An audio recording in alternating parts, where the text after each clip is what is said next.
Thanks, guys. Really appreciate your undivided attention, and I would be happy to do like a short Q&A if you guys have any questions or comments. Happy to take your comments, questions. Aram. So, does Cuba recognize any other ethnic groups aside from Korean association? So they never used it on their yet?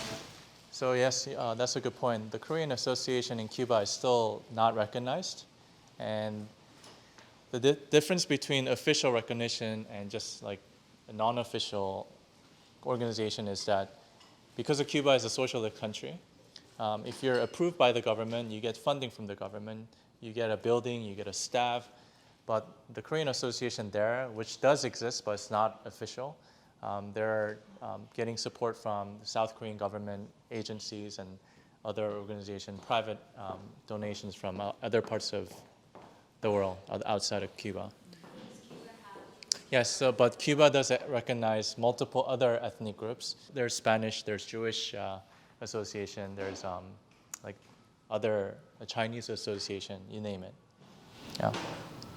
Yeah, just because so I did political science, and there's a lot of research on just officially recognizing kind of a sub-national group often lead to these things of national consciousness, and then lead to certain types of secessionist movements or protests. And I would totally agree with what you said. Sure.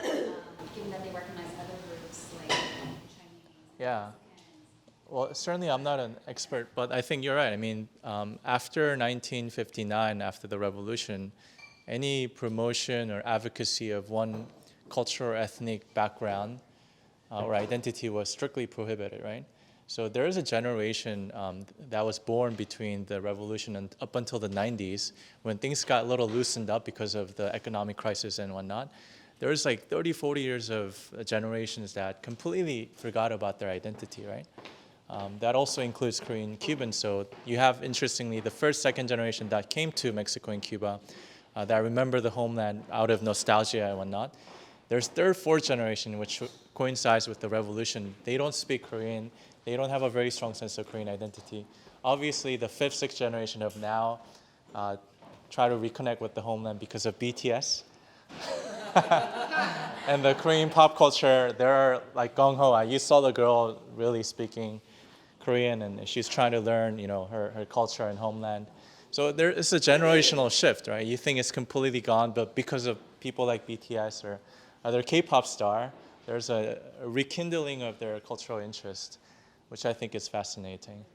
Yeah, it bears mentioning. It reminds me that I'm so lucky and grateful because had it not been for the individual help, honestly, I didn't get any private investment, right? That means I got personal donations from over 500 people. I got like $1,000 grant from a couple universities and some help from Korean government agency, but it's really, it was made possible because of individual donors. You guys contributed so much.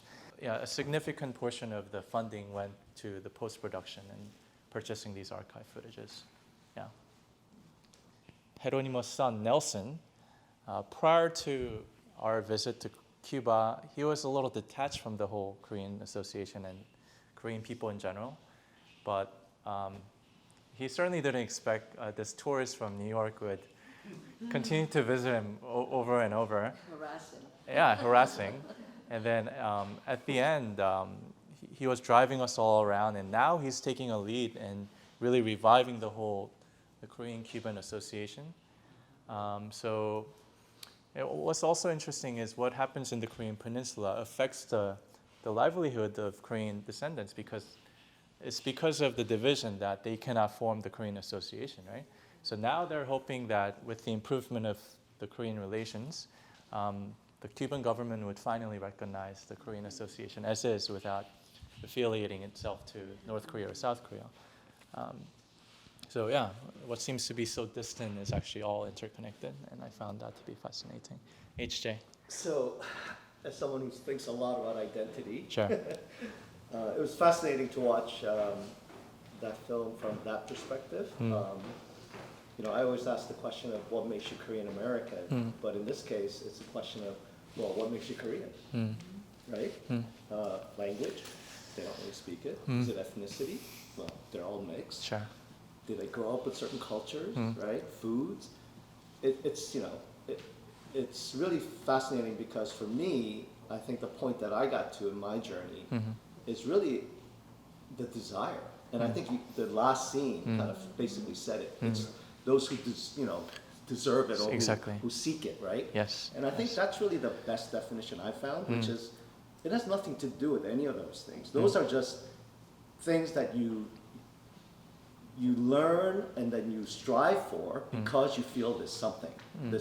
You claim it. Sure. And I think it's that act of claiming, I think is the most important thing. I think and so. I think that's what we're seeing in the children and the grandchildren, right? Absolutely. And so if you're, let's say, born into it, and you have this privilege of, I just accept it for what it is.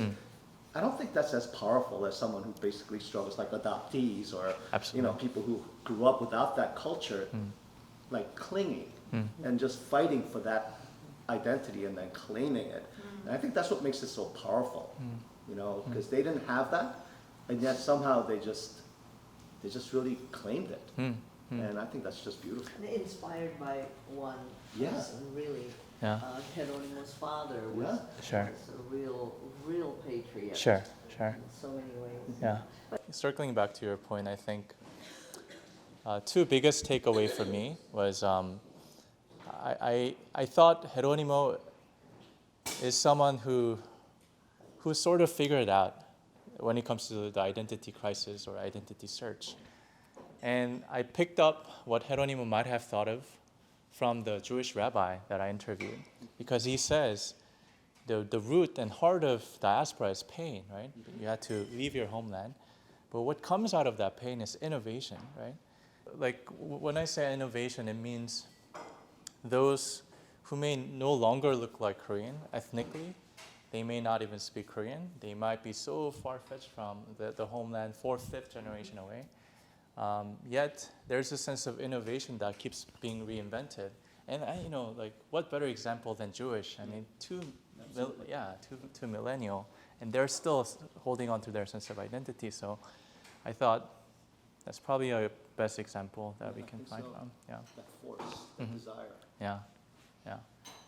So, and another Jewish, last word, another Jewish rabbi said is that the more you try to limit the definition of being Jewish, the more self-destructive it becomes, right?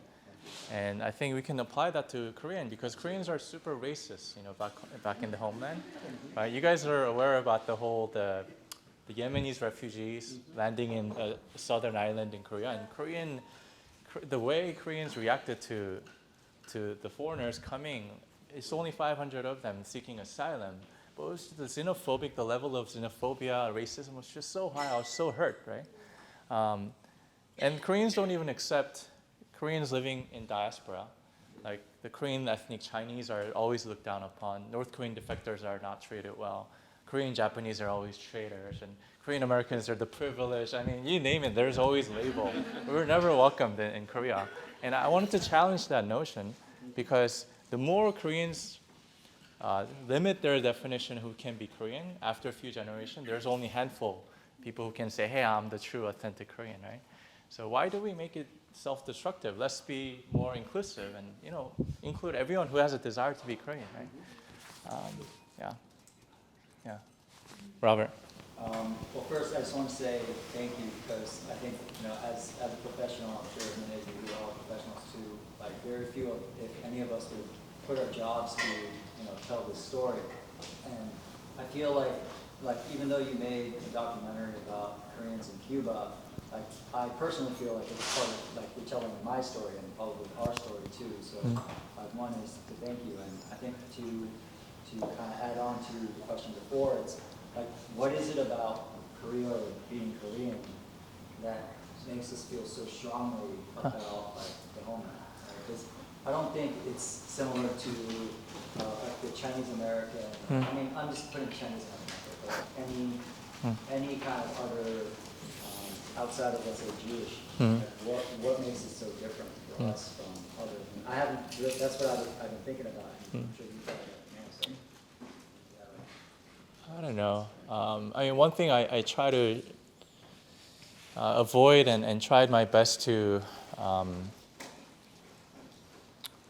shy away from was this sense of nationalism that I didn't want to be included in my film, right? And I think one of the Korean American missionaries, the way he describes Jeronimo was that he wasn't committed to this nation or institution, that ultimately where his love for the people came from was a sense of humanism, right? I think that's what we should strive forward, and I think that should be the main driving force behind our connection to the homeland. But it's a difficult challenge, and I don't know, like, what makes us different? Anything that I would say would sound like it's a nationalist, because like we're exceptionalism. Or, I mean, I don't know. What do you think? What do you think makes us, or I don't know. I mean, just in order to survive, like the fact that a tiny peninsula stuck Yeah. between like these superpowers actually is a different, has a different identity is pretty amazing. At least Sure. in my eyes. Yeah. But in order to have that, you have to be so. You have to be just so. You have to really claim that identity. Mm-hmm. Like, Mm-hmm. to death essentially. Sure. And I think that's a part of it. Yeah. So the pain or the oppression. Sure. I think that's what kind of steels you against whatever oppression it is Yeah. that you're facing. Yeah, Brian, and then. Well, I mean, that could be part of it. I don't know if anybody else. I think so. Yeah, I agree. Han. I was just thinking the same thing. One word that doesn't really translate. Nobody else. I think it's Han. Sure. Yeah. Sure. I think definitely the stronger the persecution and oppression is, the stronger sense of identity that one pursues. But I don't know. For me, I want to even move beyond a sense of Han and a sense of oppression, because honestly, like going back to the issue of identity, Korean identity, when you ask people in Korea, like, what do you think is Korean identity? I think the vast majority of time that I've asked, they say a sense of Korean identity comes from anti-Japanese movement, right? This need to free ourselves from the oppression and the colonization. But I think that's a very a short-sighted definition of what really defines our identity. I think we need to move beyond that. And I think for me, the vision of what it means to be Korean outside of Korea is the sense of the reunification of two Koreas. And that's just what I'm focusing on these days, is how do we move beyond the sense of oppression and colonization and actually become the unifier, right? And I think when we talk about reunification, there needs to be a spotlight on the different aspects of Korean diaspora around the world, so that it's not just the two geographical unity, but reunification of the entire Korean peninsula, Korean people around the world that left Korea with the intention of sometimes coming back, right? But yeah, it's getting too heavy, but So on behalf of that, we'll wrap Yeah. up Q&A, at least in this public setting, and Yeah. you can certainly reach out to Joseph after, but let's give Joseph a hand. okay.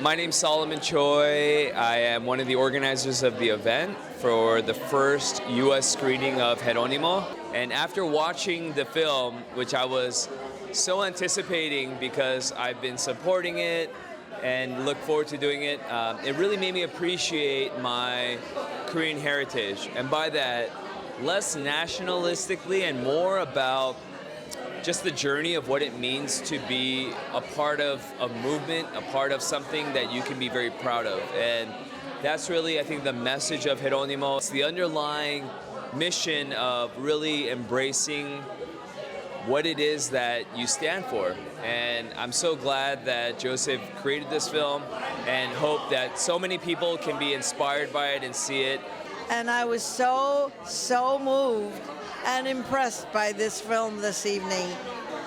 One of the things that moved me most was the way that the Korean-Cuban connection is made in this film, which also echoes my own personal passions. Having been very closely associated with Cuban people. Well, I felt emotional. I mean, seeing my grandpa and all that, and what he did, and reuniting all the descendants. It was great, and it makes me proud to be his grandson. I, being a Korean adoptee and part of the Korean diaspora, I'm one of the divided families after the Korean War, if you really think about it. So seeing the story of Jeronimo and seeing the story of all the Koreans in Cuba, it deeply moved me, and all the people that I was sitting around were in tears. It was an incredible story that was definitely deserved to be told, and I just hope that everyone out there can see this movie and realize how important it is to feel identity and to feel like they know where they came from. I really enjoyed the documentary. It's very impressive. But the only dissatisfaction that I felt, the documentary only contains one love letter from Jeronimo to her wife. I think the documentary can include some more love letters because it's so good to me. And also I found the one more reason why we have to work hard for reunification of the Korean Peninsula. It will be very helpful for the Cuban-Korean Association can be registered to the Cuban government. I really want to see it. The movie was so moving, incredibly touching, and it made me think about my identity as a Korean, as a citizen of this world, and where I want to go with this message. So congratulations, Joseph. This was an amazing, amazing film, and I wish you all the best.